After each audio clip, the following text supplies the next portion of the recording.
श्रद्धा और भक्ति रे भगवान को नाम श्रवण कीर्तन करने द्वारा मन रे पवित्रता भरी जाए। एक दिव्य आनंद अनुभूत हुए। जगन्नाथ संस्कृति रे संकीर्तन एक प्रमुख अंश।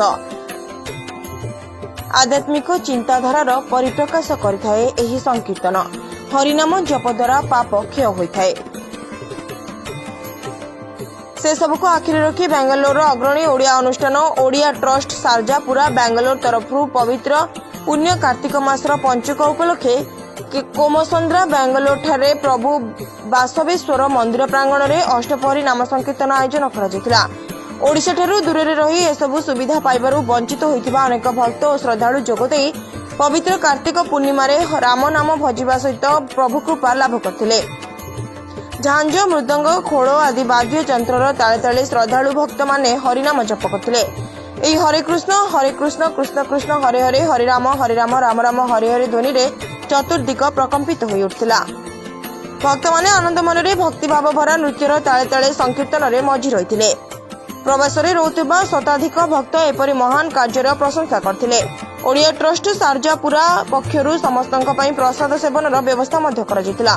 पूर्वर मध्य ओडिया ट्रस्ट सारजापुरा प्रवास रे रहउतबा प्रवासी ओडिया मानक पई रक्तदान शिविर अनाथ आश्रम को दान मेडिकल सहायता और सारजापुरा बेंगलोर ठारे नूतन जगन्नाथ मंदिर आरंभ करबा परि अनेक महत् कार्यर आयोजन करि आछि। कमिटी पक्षरु अनुष्ठान प्रतिष्ठाता जयचंद्र मुनि समस्त कर्मकर्ता भक्त और प्रवासी ओडिया को अशेष धन्यवाद ज्ञापन करने संगे संगे आगामी दिन में एपरी पवित्र कार्य अब्याहत रहिबो बोली प्रकाश करछंती। जय जगन्नाथ। आमे प्रवासी ओडिया ओडिशा छाड़िकी आमे बेंगलोर रे आसिकिना जॉब करचु। तो प्रवासी ओडिया हिसाब रे रहिला परे आम समस्तंकर आराध्य देवता प्रभु जगन्नाथ। तो प्रभु जगन्नाथ में मंदिर गोटे कर समस्त इच्छा थाए आ करवाटा हूँ आम सौभाग्य।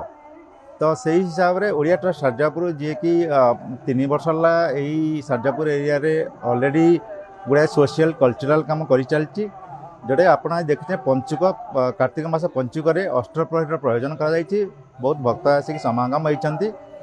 तार कल्चरल विंग रे श्री जगन्नाथ पीठ सारजापुर गोटे अस्थायी हिसाब से मंदिर निर्माण हो सारी।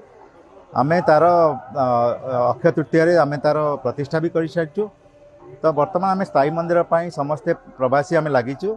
तो जो माने भक्त माने अच्छा समस्त आमर अनुरोध रहिबो यही स्थायी मंदिर पाई टिके साहाय्य सहयोग करंतु। आ जगन्नाथ संस्कृति केंद्र प्रचार प्रसार हम समस्त ये ध्यान दिंतु।